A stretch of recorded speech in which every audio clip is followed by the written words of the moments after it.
Powered by NBC bearings, భారతదేశపు మొట్టమొదటి bearing తయారుదారు. Welcome to local to global. భారత ఉపరాష్ట్రపతిగా సిపి రాధాకృష్ణన్ ప్రమాణ స్వీకారం చేయనున్నారు. ఉదయం 10 గంటలకు జరిగే కార్యక్రమంలో రాష్ట్రపతి ద్రౌపది ముర్ము ఆయనతో ప్రమాణం చేయిస్తారు. ప్రధాని మోదీతో పాటు కేంద్ర మంత్రులు, ఏపీ ముఖ్యమంత్రి Chandrababu, deputy CM Pawan, NDA నేతలు హాజరు కానున్నారు. మాజీ రాష్ట్రపతులు, మాజీ ప్రధానులు, మాజీ ఉపరాష్ట్రపతులను కూడా కార్యక్రమానికి ఆహ్వానించారు. ఏపీ ప్రభుత్వం మరో కీలక నిర్ణయం తీసుకుంది. ఇప్పటికే 11 మంది సీనియర్ ఐఏఎస్ అధికారులను బదిలీ చేసిన ప్రభుత్వం 12 జిల్లాలకు కొత్త కలెక్టర్లను నియమించింది. ఈ మేరకు ప్రభుత్వ ప్రధాన కార్యదర్శి ఉత్తర్వులు జారీ చేశారు. కొత్తగా నియమితులైన 12 జిల్లాల కలెక్టర్లతో సీఎం చంద్రబాబు వీడియో కాన్ఫరెన్స్ నిర్వహించారు. అన్నింటికీ రూల్స్ కాదు, మానవీయ కోణంలో పనిచేయాలని కలెక్టర్లకు సూచించారు. వచ్చే వారం సీఎం చంద్రబాబు అధ్యక్షతన సచివాలయంలో కలెక్టర్ల సదస్సు జరగనుంది. ప్రభుత్వ పథకాలు, లక్ష్యాలపై కలెక్టర్లకు సీఎం చంద్రబాబు దిశానిర్దేశం చేయనున్నారు. కొత్త జిల్లాలపై అధ్యయనానికి ఏపీ ప్రభుత్వం కసరత్తు చేస్తోంది. 7 మంత్రులతో కేబినెట్ సబ్ కమిటీ ఏర్పాటు చేయనుంది. కొత్త జిల్లాల ఏర్పాటు, మండలాలు, గ్రామాల సరిహద్దులు, పేర్లు మార్పు, సర్దుబాట్లపై అధ్యయనం చేస్తుంది కమిటీ. గందరగోళాన్ని నివారించడం లక్ష్యంగా ప్రభుత్వం చర్యలు తీసుకుంటుంది. అసెంబ్లీలో సమావేశాలకు ముందే చర్చించి ప్రభుత్వం నిర్ణయం తీసుకునే అవకాశం ఉన్నట్లు తెలుస్తోంది. అల్లర్లతో అట్టుడుకుతున్న నేపాల్లో చిక్కుకున్న ఏపీ వాసులు రాష్ట్రానికి తిరిగొచ్చారు. విహార తీర్థయాత్రలకు నేపాల్కు వెళ్లి చిక్కుకుపోయిన ఏపీ వాసులను ప్రత్యేక విమానాలు, రోడ్డు మార్గం ద్వారా రాష్ట్రానికి తీసుకొచ్చారు. ఖాట్మండు నుంచి ఎయిర్ ఇండియా ప్రత్యేక విమానంలో తిరుపతికి చేరుకున్నారు 40 మంది కడప, తిరుపతి జిల్లా వాసులు. వారికి కూటమి ఎమ్మెల్యేలు, అధికారులు ఘన స్వాగతం పలికారు. శ్రీవారి, శ్రీకాళహస్తి ప్రసాదాలను అందించారు. సాగునీటి శాఖపై సమీక్షించారు సీఎం చంద్రబాబు. ప్రతి రిజర్వాయర్ నింపేలా వాటర్ మేనేజ్మెంట్ చేస్తున్నామన్నారు మంత్రి నిమ్మల. గత ఏడాది కంటే 9% వర్షపాతం లోటున్నప్పటికీ రాష్ట్రంలో 85% రిజర్వాయర్లు నిండుగా ఉన్నాయని అన్నారు. పులిచింతల, గుండ్లకమ్మ గేట్లు కొట్టుకుపోయినా గత ప్రభుత్వం పట్టించుకోలేదన్నారు. 2026 మాన్సూన్ సీజన్లోపు తుంగభద్ర 36 కొత్త గేట్లు ఏర్పాటు చేస్తామన్నారు. వైసీపీపై ఆగ్రహం వ్యక్తం చేశారు మంత్రి సత్యకుమార్. వైద్య రంగాన్ని వైసీపీ నిర్లక్ష్యం చేసిందని మండిపడ్డారు. పులివెందుల మినహా మిగతా వైద్య కళాశాలలు పూర్తి చేయలేదన్నారు. ఏపీ అభివృద్ధి కావడం వైసీపీకి ఇష్టం లేదని, అందుకే టెండర్లు వేయొద్దని జగన్ బెదిరిస్తున్నారన్నారు. వైసీపీ తాటాకు చప్పుళ్లకు ప్రభుత్వం భయపడదు అన్నారు మంత్రి సత్యకుమార్. జగన్ 5 ఏళ్లు రాష్ట్రాన్ని విధ్వంసం చేశారని విమర్శించారు మంత్రి అచ్చెన్నాయుడు. పులివెందుల ఓటమితో జగన్ కి పిచ్చి ముదిరి పాకాన పడిందన్నారు. పదే ప్రతిపక్ష హోదా కావాలని అడుగుతున్నారని, ఆ హోదా తామిచ్చేది కాదు, ప్రజలు ఇచ్చేది అని చెప్పినా జగన్ కి అర్థం కావట్లేదన్నారు. ఏపీలో ఏం జరుగుతుందో తెలియని స్థితిలో జగన్ ఉన్నారని మండిపడ్డారు. ఏపీకి యూరియా కేటాయించిన కేంద్ర ప్రభుత్వానికి కృతజ్ఞతలు చెప్పారు మంత్రి అచ్చెన్నాయుడు. ఏపీకి 24,894 మెట్రిక్ టన్నుల యూరియా కేటాయించింది కేంద్రం. ఈ నెల 15 నుంచి 22 లోపు విశాఖ పోర్టుకు యూరియా చేరుకుంటుందన్నారు అచ్చెన్నాయుడు. రైతు సమస్యల పరిష్కారం కూటమి ప్రభుత్వ లక్ష్యమన్నారు. కేంద్రం సహకారానికి రాష్ట్ర ప్రజల తరఫున కృతజ్ఞతలు తెలిపారు. టీడీపీ నేతలపై మండిపడ్డారు మాజీ మంత్రి పేర్ని నాని. విజయవాడలోని ప్రాంతంలో దాదాపు 40 ఎకరాల శ్రీ వెంకటేశ్వర స్వామి వారి ఆస్తిని టీడీపీ నేతలు కబ్జా చేశారని, ప్రయత్నిస్తున్నారని ఆరోపించారు. వైసీపీపై అనవసర ఆరోపణలు చేస్తున్న ఏపీ బీజేపీ నేతలకు ఇది కనిపించడం లేదా అని ప్రశ్నించారు. గుంటూరు జిల్లా తురకపాలెం గ్రామస్తులకు వైద్య పరీక్షలు నిర్వహించారు. 1,343 మందికి వైద్య పరీక్షల్లో ఆందోళనకర ఫలితాలు వచ్చాయి. 1,026 మందికి కిడ్నీల పనితీరు మందగించినట్టు వైద్యులు గుర్తించారు. 168 మందికి కాలేయ సంబంధ వ్యాధులున్నాయి. ఎక్కువ మందికి ఇన్ఫెక్షన్స్ తో ఇబ్బందులున్నాయన్నారు. మెలియాడోసిస్ సోకడానికి అనారోగ్య పరిస్థితులు కూడా కారణం కావచ్చని అనుమానిస్తున్నారు. నివేదిక వచ్చాక మరణాలకు గల కారణాలు తెలుస్తాయని డిఎంహెచ్ఓ తెలిపారు. ఏపీ లిక్కర్ స్కామ్ లో దర్యాప్తు ముమ్మరం చేశారు సిట్ అధికారులు. నర్రెడ్డి సునీల్ రెడ్డి నివాసం, కంపెనీల్లో తనిఖీలు నిర్వహించారు. హైదరాబాద్, విశాఖలో ఏకకాలంలో సోదాలు చేశారు. బంజారాహిల్స్ లోని సాగర్ సొసైటీ అడ్రస్ తో 4 కంపెనీలు ఏర్పాటు చేసినట్లు సిట్ గుర్తించింది. ఏపీ లిక్కర్ స్కామ్ డబ్బులు మళ్లించడానికే డొల్ల కంపెనీలు ఏర్పాటు చేసినట్లుగా చెబుతున్నారు సిట్ అధికారులు. తనిఖీల్లో కీలక డాక్యుమెంట్లను స్వాధీనం చేసుకున్నారు. కూటమి ప్రభుత్వంపై మండిపడ్డారు దర్శి ఎమ్మెల్యే బూచేపల్లి శివప్రసాద్ రెడ్డి. వైసీపీ హయాంలో మంజూరైన మెడికల్ కాలేజీలను పీపీపీ పద్ధతిలో నిర్మించేందుకు ప్రభుత్వం తీసుకున్న నిర్ణయంతో పేద విద్యార్థులు వైద్య విద్యకు దూరమవుతారని విమర్శించారు. మార్కాపురంలో నిర్మిస్తున్న మెడికల్ కాలేజీలో ఇప్పటికే 70% పనులు పూర్తయితే ఇంకా పిల్లర్ల దశలోనే ఉందని కూటమి నేతలు చెప్పడం హాస్యాస్పదంగా ఉందన్నారు. ఇప్పటికైనా కూటమి ప్రభుత్వం మెడికల్ కాలేజీల నిర్మాణం చేపట్టాలని డిమాండ్ చేశారు. తెలంగాణలో పెండింగ్ రైల్వే ప్రాజెక్టులు, భవిష్యత్ అవసరాల కోసం చేపట్టే ప్రాజెక్టులపై సీఎం రేవంత్ సమీక్షించారు. వికారాబాద్, కృష్ణా కొత్త రైల్వే పనులను త్వరగా పూర్తి చేసే విధంగా చొరవ చూపాలని అధికారులను ఆదేశించారు. తెలంగాణ ఇండస్ట్రియల్ సెక్టార్ కోసం ప్రత్యేక రైల్వేలను ఉండాలన్నారు. భారత్ ఫ్యూచర్ సిటీ నుంచి అమరావతి మీదుగా బందర్ పోర్టు వరకు గ్రీన్ ఫీల్డ్ హైవేకి అనుసంధానించేలా రైల్వే లైన్ ఏర్పాటు చేయాలన్నారు. వర్షాలపై అధికారులతో సీఎం రేవంత్ సమీక్షించారు. అధికారులు సిబ్బంది అప్రమత్తంగా ఉండాలని ఆదేశించారు. పురాతన ఇళ్లలో ఉన్న వారిని ఖాళీ చేయించాలన్నారు. కాజ్వేలు, కల్వర్టుల దగ్గర అప్రమత్తంగా ఉండాలని సూచించారు. ఇరిగేషన్ అధికారులు ముందు జాగ్రత్త చర్యలు తీసుకోవాలన్నారు సీఎం. అన్ని శాఖల సమన్వయంతో పనిచేయాలని సీఎం రేవంత్ ఆదేశించారు.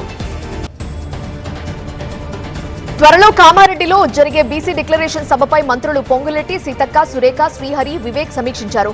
సభ విజయవంతానికి చేపట్టే కార్యాచరణపై చర్చించారు. బీసీ కొలగణన దేశానికే రోల్ మోడల్ అన్నారు మంత్రి పొంగులెట్టి. బీసీలకు 42% రిజర్వేషన్లు కల్పించి ప్రభుత్వం మాట నిలుపుకుందన్నారు. బీసీ రిజర్వేషన్లకు కేంద్రం అడ్డంకిగా మారిందని ఆరోపించారు మంత్రులు. జూబ్లీహిల్స్ ఉప ఎన్నికపై ఖైరతాబాద్ ఎమ్మెల్యే దానం నాగేందర్ కీలక వ్యాఖ్యలు చేశారు. అభ్యర్థి ఎంపిక విషయంలో పార్టీ అధిష్టానం సరైన నిర్ణయమే తీసుకుంటుందని ఆశాభావం వ్యక్తం చేశారు. ఎవరికి టికెట్ ఇచ్చినా పార్టీ గెలుపుకు తన వంతు కృషి చేస్తానని అన్నారు. తాను జూబ్లీహిల్స్ లో పోటీ చేస్తున్నట్టు వస్తున్న వార్తలు కేవలం ఊహాగానాలే అన్నారు దానం. ఉమ్మడి ఆదిలాబాద్ జిల్లాలో వేల ఎకరాల్లో పంట నష్టం జరిగిందన్నారు మంత్రి జూపల్లి కృష్ణారావు. వరద ధాటికి అనేక ప్రాంతాల్లో ఇళ్లు దెబ్బతిన్నాయని తెలిపారు. ఉమ్మడి ఆదిలాబాద్ జిల్లాలోని వరద ప్రభావిత ప్రాంతాల్లో పర్యటించిన ఆయన నష్టాన్ని అంచనా వేశారు. బాధితులను ప్రభుత్వం పరంగా ఆదుకుంటామని హామీ ఇచ్చారు. కాంగ్రెస్ సీనియర్ నేత జగ్గారెడ్డి మానవత్వం చాటుకున్నారు. ఓ ప్రమాదంలో కంటి చూపు కోల్పోయిన యువకుడికి ఆపరేషన్ కోసం సాయం అందించారు. కర్ణాటకకు చెందిన సంపూరన్ నాయక్ కుటుంబ సభ్యులు సాయం కోసం జగ్గారెడ్డిని కలిశారు. వెంటనే 10 లక్షలు అందించి ఆదుకున్నారు. ఆపరేషన్ విజయవంతమై కంటి చూపు రావాలని ఆకాంక్షించారు జగ్గారెడ్డి దంపతులు. ఇలాంటి పేషెంట్ల గురించి సీఎం రేవంత్ మంత్రి రాజనరసింహ దృష్టికి తీసుకెళ్తారన్నారు. కాంగ్రెస్ పాలనలో నిరుద్యోగులకు ఆశాభంగం కలుగుతోందన్నారు Telangana BJP chief Ramachandra Rao. Job calendar ఎందుకు విడుదల చేయడం లేదని ప్రశ్నించారు. ఓయూకి 1000 కోట్లు ఇస్తామన్న సీఎం రేవంత్ ప్రతి నెలా సమయానికి జీతాలు కూడా ఇవ్వలేకపోతున్నారని విమర్శించారు. ఏ విద్యాసంస్థకు నిధులు ఇవ్వటం లేదని రామచంద్రరావు మండిపడ్డారు. ఉస్మానియా యూనివర్సిటీలో నాన్ టీచింగ్ ఉద్యోగ సంఘాల ఎన్నికల సందడి మొదలైంది. ఈ ఎన్నికల్లో పోటీ చేసేందుకు అబ్దుల్ ఖాదిర్ ఖాన్ ప్యానెల్ నామినేషన్ దాఖలు చేసింది. గత 3 ఏళ్లుగా వర్సిటీలో ఉద్యోగుల హక్కులు కాలరాస్తున్నారని అబ్దుల్ ఖాదిర్ ఖాన్ ఆవేదన వ్యక్తం చేశారు. సిపిఎస్ అమలుకు నోచుకోవడం లేదని ఆరోపించారు. ఓయూలో ప్రజాస్వామిక వాతావరణాన్ని నెలకొల్పేందుకు, ఉద్యోగుల హక్కుల కోసం పోరాడేందుకు తమకు మద్దతు ఇవ్వాలని కోరారు.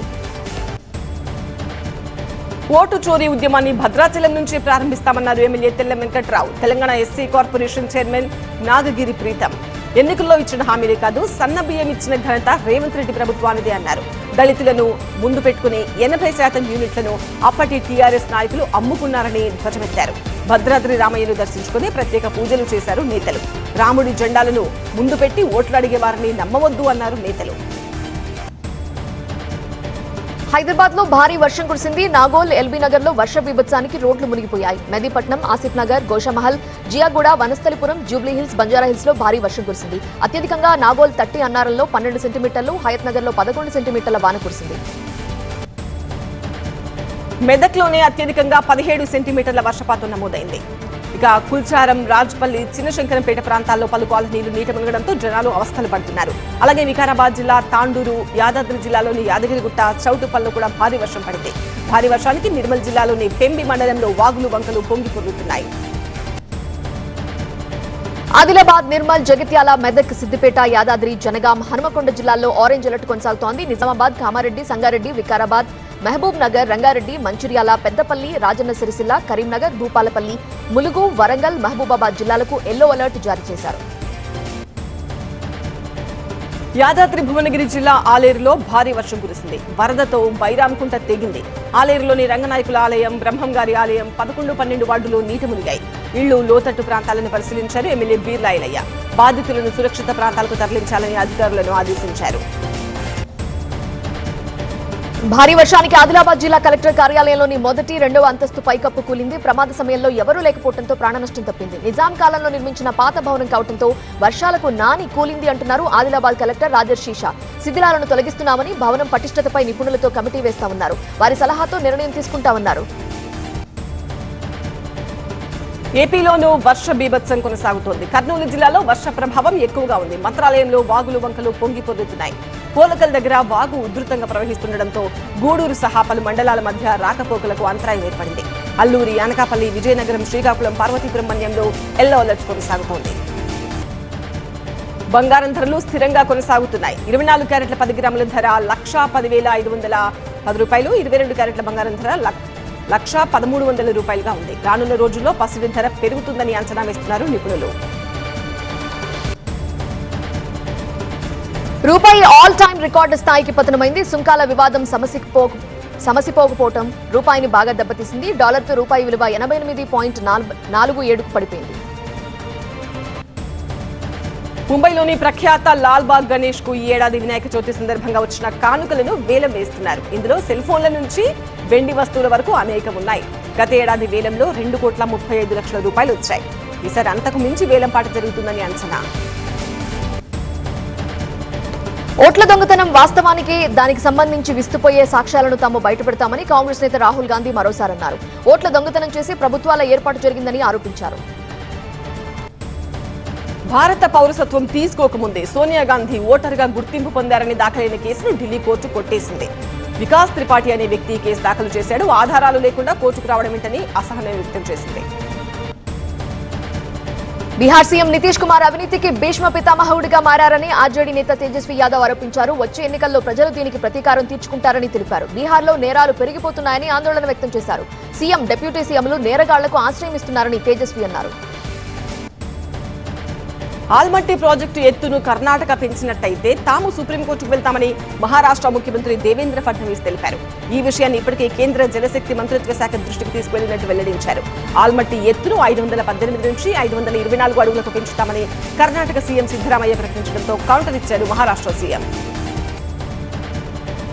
కెప్టెన్ లిట్టన్ దాస్ అర్ధ సెంచరీతో ఆసియా కప్ లో బంగ్లాదేశ్ బోణీ చేసింది. హాంకాంగ్ తో జరిగిన ఈ మ్యాచ్ లో బంగ్లా 7 వికెట్ల తేడాతో నెగ్గింది.